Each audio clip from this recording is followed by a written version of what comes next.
السلام علیکم ورحمۃ اللہ وبرکاتہ۔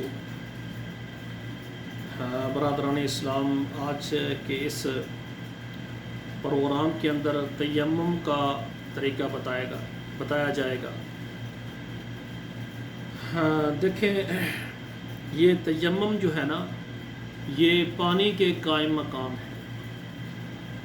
ایسی جگہ پر جہاں پر پانی نہ ملے اور نماز کا ٹائم ہو جائے، آدمی غسل واجب ہو جائے یا وضو کی ضرورت ہو، تو اس کے لیے جو ہے یہ تیمم کرنا ہوتا ہے۔ یہ اکثر ضرورت سفر میں پڑتی ہے۔ آج کل تو سفر آسان ہو گئے ہیں، گاڑیاں وہاں پر رکتی ہیں جہاں مساجد بھی ہوتی ہیں، مسجدیں، وضو کا انتظام ہوتا ہے، اور وہاں پر یعنی واش روم بھی ہوتے ہیں۔ الحمدللہ اللہ نے ہمارے اوپر بہت زیادہ آسانیاں کی ہیں، اللہ نے ہمیں انعامات سے نوازا ہے۔ ہمیں اس کا اپنے رب کا شکریہ ادا کرنا چاہیے کہ ہمارے اوپر اللہ کا بڑا احسان ہے۔ لیکن جس طرح یعنی پیدل سفر ہوتا ہے، یا جس طرح پرانے طریقوں میں لوگ سفر کرتے تھے، یا آج بھی ہم سفر کریں اور ایسی جگہ پر ٹھہریں، نماز کا ٹائم ہو گیا ہے اور پانی نہ ملے، اب نماز کا ٹائم ہو گیا ہے تو پانی نہیں ہے، تو یہ مجبوری ہے۔ اور دوسری شکل یہ ہے کہ آدمی بیمار ہو، اگر وہ پانی کے ساتھ وضو کرے یا نہائے تو اس سے بیماری کے بڑھ جانے کا یا بیماری لائق ہونے کا خطرہ ہے، تو وہ بھی تیمم کر سکتا ہے۔ تو اب یہ جو تیمم ہے نا، یہ پانی کے قائم مقام ہے۔ تیمم کا طریقہ کیا ہے کہ ایسی جگہ جو مٹی ہے جہاں پر، یا گرد و غبار ہے، تو اکثر میں نے دیکھا ہے جو کوئی بیمار وغیرہ ہوتا ہے نا، تو وہ وہاں جو زمین سے جو ہے نا وہ مٹی کا ایک ڈھیلا لا کر رکھ دیتے ہیں، تو اس کو ایسے چھو لیتے ہیں، اچھے طریقے سے ہاتھ لگا لیتے ہیں، تو یہ بھی ایک اچھا طریقہ ہے، ٹھیک ہے نا۔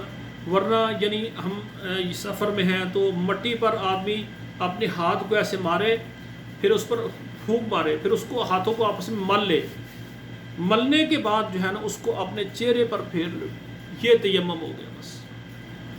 اب ایسے زمین پر مارنے کے بعد، ہاتھوں کو ملنے کے بعد جو ہے نا، دوبارہ چہرے کے لیے دوبارہ زمین پر ہاتھوں کو مارنے کی ضرورت نہیں، بس چہرے پر مل لیا۔ اب کنیوں وغیرہ پر مارنے کی بھی ضرورت نہیں، صرف چہرے پر ایسے کر لیں تو یہ آپ کا تیمم ہو گیا۔ اب جس طرح ہم وضو کر کے تو ہم جو ہے نماز پڑھتے ہیں، اگر ہمارا وضو نہ ٹوٹے ہم دوسری نماز پڑھ لیتے ہیں، جب تک یعنی ہمارا وضو نہیں ٹوٹتا ہم نماز پڑھ سکتے ہیں۔ اسی طرح تیمم کا بھی یہی حکم ہے جو وضو کا ہے۔ آپ یعنی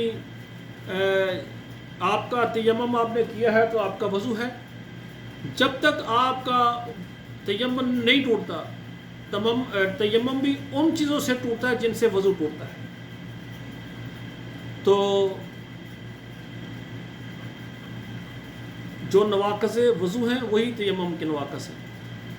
اور آخری بات یہ غور کریں کہ ہم نے تیمم کر کے وضو کیا ہے، آگے ہم کسی جگہ پر جاتے ہیں، وہاں پانی مل جاتا ہے، اگر آپ نے غسل جنابت کرنا ہے تو فوراً آپ غسل جنابت کریں، اگر آپ نے وضو کرنا ہے تو وہاں پر وضو کر لیں۔ لیکن پیچھے جہاں پر پانی نہیں تھا، جو وہاں پر آپ نے نمازیں ادا کی، وہ ان کی قضا دینے کی ضرورت نہیں، وہ آپ کی ہو گئی ہیں۔ لیکن جب پانی مل جائے تو فوراً پھر تیمم کا حکم ختم ہو جاتا ہے، پھر آپ وضو کریں، غسل جنابت کرنا ہے تو غسل جنابت بھی کریں۔ غسل جنابت کے لیے بھی اسی طرح ہے تیمم، جیسے میں نے بتایا ہے کہ دونوں ہاتھوں کو زمین پر ماریں، پھونک ماریں، ہاتھوں پر ملیں اور چہرے پر ایسے مل لیں۔ غسل جنابت ہے، اس کے لیے بھی یہی طریقہ ہے۔ تو اس سے جو ہے نا آپ نمازیں جو ہے نا ماشاءاللہ پڑھنا شروع کر دیں۔ تو بھائیوں،